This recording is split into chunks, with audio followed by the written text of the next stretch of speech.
Šta se zapravo dešava u samom srcu Europe kada se ratne sirene iz dalekih rovova presele direktno na civilne piste, blizu hangara i mirnih gradskih ulica, gdje običan svijet ni ne sluti kakva opasnost lepti iznad glava, dok zvaničnici u hodnicima moći panično pokušavaju da pronađu odgovore na pitanja koja do juče nisu postojala. I tu dolazimo do ključne stvari, jer ono što se odigralo na aerodromu Leipzig-Halle u istočnoj Njemačkoj nije više samo obična vest i crne hronike, već trenutak koji dramatično menja celokupnu bezbednosnu sliku starog kontinenta. Na toj prometnoj platformi njemačke snage sigurnosti su u neposrednoj blizini teretnog aviona AN 124-100 Ruslan ukrajinske kompanije Antonov Airlines otkrile bespilotnu letjelicu opremljenu improvizovanom eksplozivnom napravom.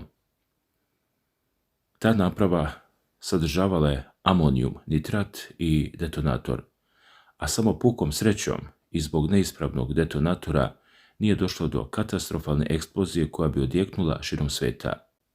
Specijalizovani tim za deminiranje i robot za rušenje morali su hitno da intervenišu na licu mesta kako bi neutralisali opasnost, dok je aerodrom bio pod punom opsadom. Međutim, ovdje priča nestaje, jer je u isto vrijeme DHL-ov logistički teretni avion u vazduhu bio prinuđen da pravi krug i prekine sletanje. Tokom penjanja, otprilike 6 km od aerodroma, ta letjelica se sudarila sa nepoznatom bespilotnom letjelicom, a naknadnim tehničkim pregledom u Hanoveru utvrđeno je ozbiljno oštećenje nosnog konusa. Ovo nije samo incident, ovo je pokazatelj ranjivosti. Nemačke vlasti i mediji odmah su se našli u vrtlogu spekulacije i strahova, dok je zvanična istraga prebačena na odjel za državnu zaštitu i borbi protiv sabotaže, koji tek treba da utvrde kako je moguće da dronovi slobodno manevrišu iznad jednog od najvažnijih logističkih čvorišta u zemlji. U tom trenutku postavlja se pitanje ko zaista stoji iza svega ovoga, a prema navodima medija i izveštajima njemačkog lista Frankfurter Allgemeine Zeitung postoje svi razlozi za sumnju da krivce treba tražiti u Rusiji ili među njenim sabotažnim ćelijama na zapadu. List naglašava da je ovo zamalo dovelo do katastrofe i da je označilo novu fazu hibridnog ratovanja, dok je Njemačka dosad sve to shvatala previše olako, oslanjajući se na mirnodopske procedure koje su sada postale zastarele. Sa druge strane, hanoverske novine Neue Presse podsjećaju na reči njemačkog kancelara Friedricha Merza, koji se prošle godine suočio sa oštrim kritikama kada je tvrdio da je zemlja već napadnuta sabotažama, dezinformacijama i sajber napadima, pa se sada ispostavilo da je bio u pravu, pogotovo uz rad nedavno osnovanog zajedničkog centra za suprotstavljanje hibridnim pretnjama. Međutim, ovi događaji otvaraju i dublje geopolitičke dileme koje prevazilaze granice Njemačke. Kako se navodi u analizama medija, poput onih u listu Süddeutsche Zeitung, incident ukazuje na Rusiju, pogotovo ako se ima u vidu da je otkriveni teretni avion Antonov bio natovaren municijom nedavno isporučenom iz Francuske, koja je bila namijenjena za dalji transport preko ovog važnog logističkog čvora za vojne zalihe NATO pakta. Poslovni časopis Handelsblatt upozorava da bi eventualni udar drona na ovakvu letjelicu predstavljao direktan udarac ne samo za Ukrajinu, već i na odbrambeni savez NATO-a, čiju podršku Rusija nastoji da potkopava. Po mišljenju njihovih komentatora, ukoliko se potvrde sumnje da je Kremlj režirao operaciju, Njemačka bi trebala pokrenuti konsultacije prema članu 4 NATO ugovora, koji se aktivira u slučaju pretnje teritorijalnom integritetu ili sigurnosti saveznika. Pazite sad, u celu priču se uključio i ukrajinski ambasador u Njemačkoj, Aleksej Makejev, koji je u izjavi za televizijski kanal Welt direktno optužio Rusiju, poručivši da se nada da će njemačke vlasti utvrditi činjenice, ali uz retoričko pitanje Ko bi drugi to mogao biti? Slično tome, izveštaji Bilda podsjećaju da su dronovi odavno predstavljali ogromnu opasnost za avijaciju, ali da su tek strah od hibridnih napada i ruski agresivni rat dali ovom bezbednosnom propustu novi zamah, dok policija Donje Saksonije ceo incident otvoreno karakteriše kao zločin koji preti nacionalnoj sigurnosti. Slušajte ovo, dragi gledalci, postoji druga strana medalje. Dok se evropska javnost pita šta sledi, ruski vojni stručnjaci nude drugačiji ugao. Konstantin Rižak, član Veća za hrabrost i odvažnost sve ruske organizacije Oficiri Rusije i veteran drugog vojnog okruga, izjavio za medije da su svi slični misteriozni dronovi iznad Evrope ranije navodno bili delo samo Kijeva u cilju stvaranja mitova o ruskoj pretnji za prikupljanje novca i oružja. Mada je dodao da bi Rusija tehnički mogla i morala da sprovodi slične operacije jer neprijatelj deluje bez ograničenja. Sa njim je u izvesnoj meri polemisao politikolog i istoričar Vladimir Ružanski, koji je za ruske medije napomenuo da, iako tehnička mogućnost za tajne operacije postoji kod svake velike države sa razvijenom agenturom, masovna diverzija u Evropi naišla bi na ozbiljna ograničenja zbog jakih kontrobnih službi i razvijene međunarodne saradnje zapadnih zemalja.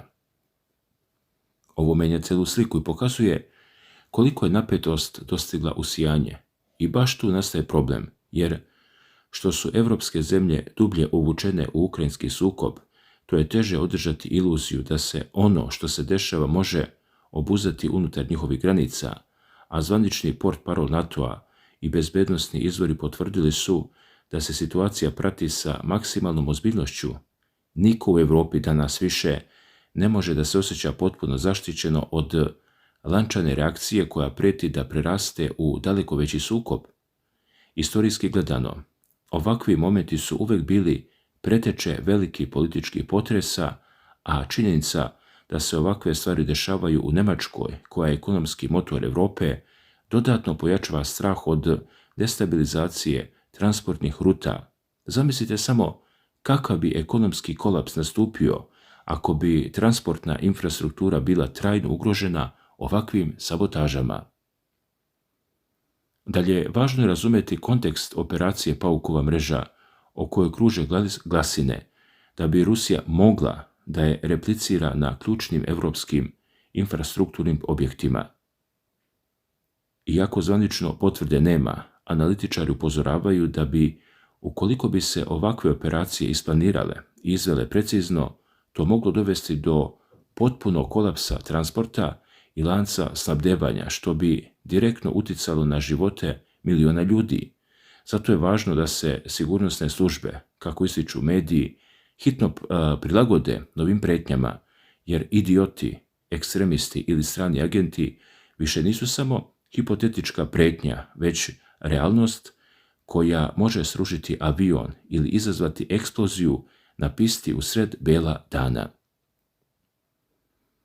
Sve se svodi na pitanje gde je granica tolerancije. Evropski političari moraju sada da balansiraju između odgovora na hibridne napade i izbjegavanja direktnog konflikta koji niko ne želi, ali koji postaje sve verovatniji kako se incidenti nižu. Svaka eskalacija, kažu upućeni, se pre ili kasnije vrati onima koji su odlučili da u njoj učestvuju. Zato se nemojte iznenaditi ako se mere sigurnosti na aerodromima drastično promene preko noći. Ovo nije samo pitanje bezbednosti vazdušnog prostora, već pitanje stabilnosti celog sistema. Poštovani gledaoci, kako vama izgledaju ove optužbe koje dolaze iz zapadnih medija, a pre svega iz nemačkih medija, da su ovi dronovi na neki način bili povezani sa ruskom stranom i da navodno postoje određeni tragovi koji vode prema Rusiji? Da li zaista svaki put kada se u Evropi dogodi nešto neobično, opasno ili još uvek nerazjašnjeno, krivca moramo odmah tražiti Rusiji? Da li je Rusija zaista odgovorna za svaki incident ili je ona danas postala dežurni krivac, odnosno strana prema kojoj se automatski usmerava prst i pre nego što se utvrde sve činjenice? To je pitanje koje se ovdje sasvim opravdano postavlja. Sa druge strane, interesantno je da i pojedini ruski analitičari ne kriju da im ovakve vesti odgovaraju.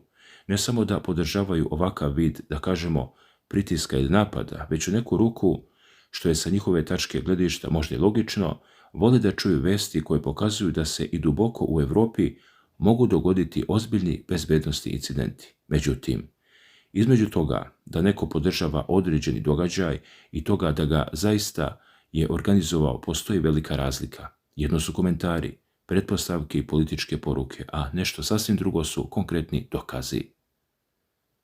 Upravo zato ne bi trebalo donositi konačne zaključke dok se ne utvrdi ko je upravljao dronom, odakle je poleteo, kome je pripadao, šta je bila njegova prava meta i zbog čega se našao baš na tom mestu, jer ova situacija, dragi gledaoci, nije nimalo bezazlena. Čuli ste na početku priče da se u neposrednoj blizini nalazio transportni avion Antonov.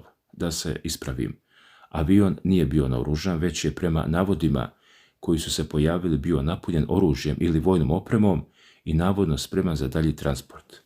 Da li je to oružje bilo namijenjeno Ukrajini, nekoj članici NATO pakta ili nekoj drugoj destinaciji, u ovom trenutku možda više nije ni najvažnije. Najvažnije je da se prema tim tvrdnjama u avionu nalazio izuzetno osjetljiv teret. I sada se ja, kao autor ove priče, sasvim otvoreno pitam, a pitam i vas, da li je moguće da sve ovo nije povezano? Da li je slučajnost da se dron sa eksplozivom pronađe upravo u neposrednoj blizini aviona koji je navodno bio pun oružja i spreman za poletanje? Zašto se taj dron nije pojavio pored nekog običnog putničkog aviona, praznog hangara ili na nekom mestu koje nema nikakav vojni značaj? Zašto baš tamo gdje se nalazio avion sa tako osjetljivim teretom? Naravno, slučajnosti postoje i ne treba unaprijed isključiti nijednu mogućnost. Međutim, kada se na jednom mjestu spoje dron, eksploziv, vojni transportni avion i oružje, onda je teško reći da je reč o potpuno običnom i beznačajnom događanju. Ovdje postoji još nešto što mi je veoma interesantno i što mi, iskreno govoreći, još uvijek nije potpuno jasno. Kako je moguće da taj dron nije radio? Da li je bio u kvaru? Da li je namjerno onesposobljen ili je već završio svoj let i sleteo? Kako je moguće da eksplozivna naprava, odnosno mehanizam koji je pronađen uz njega, također nije bio aktiviran? Da li se nešto pokvarilo u posljednjem trenutku? Da li je došlo do tehničkog problema? Da li je neko odustao od akcije? Ili možda prava namjera uopšte nije bila da dođe do eksplozije? Ljudi, to su detalji koji mogu potpuno promijeniti način na koji gledamo ovu priču, jer ukoliko je dron zaista nosio eksploziv, ali nije bio aktiviran, onda se postavlja pitanje da li je neko želeo da izvrši napad ili je samo želeo da pošalje poruku. Moje lično mišljenje, uz napomenu da za to u ovom trenutku nemamo konačne dokaze, jeste da možda nije isključeno da je sve ovo bilo upozorenje.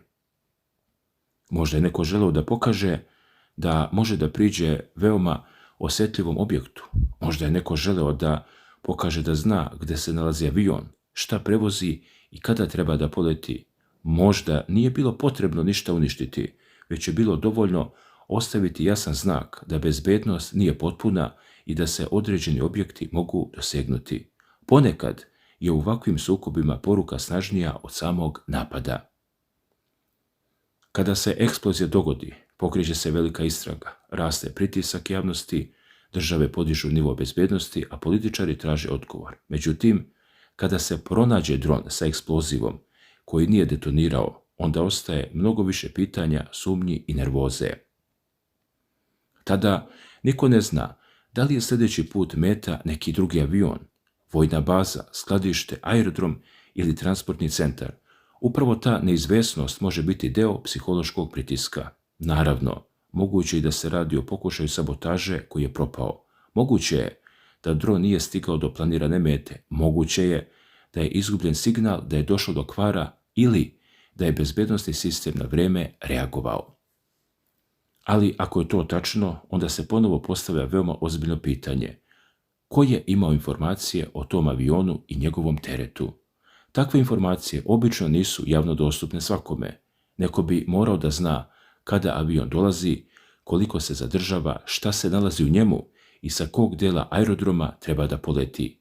Ako se utvrdi da je dron ciljano poslat prema tom avionu, onda više ne govorimo o običnom incidentu, već o mogućoj ozbiljnoj obavještajnoj i bezbednosnoj operaciji. Zbog toga bi nemačke vlasti morale veoma pažljivo da objasne javnosti šta se tačno dogodilo. Nije dovoljno samo reći da postoje ruski tragovi. Potrebno objasniti kakvi su to tragovi. Da li se radi o delovima drona ruske proizvodnje, da li je utvrđen pravac leta, da li postoje snimci sa kamera, da li je pronađena komunikaciona oprema, da li je neko priveden, da li postoje podaci o ljudima koji su se nalazili u blizini aerodroma. Bez odgovora na ova pitanja ljudi, tvrdnja da iza svega stoje Rusi ostaje samo tvrdnja. Zato ćemo ovu priču pratiti do kraja. Vidjet ćemo šta će pokazati istraga. Da li će nemačke vlasti objaviti nove informacije, da li će biti pronađeni ljudi povezani sa dronom i da li će se pojaviti konkretan dokaz o tome ko stoji iza svega. Čim budemo imali nove i pouzdane informacije, blagovremeno ćemo vas obavestiti. Do tada napišite svoje mišljenje u komentarima. Da li je u pitanju slučajnost, neuspješna sabotaža, upozorenje ili deo mnogo ozbiljnije operacije. Hvala vam što pratite kanal Obavesti me. Ostanite uz nas jer ova priča, po svemu sudeći, još nije završena.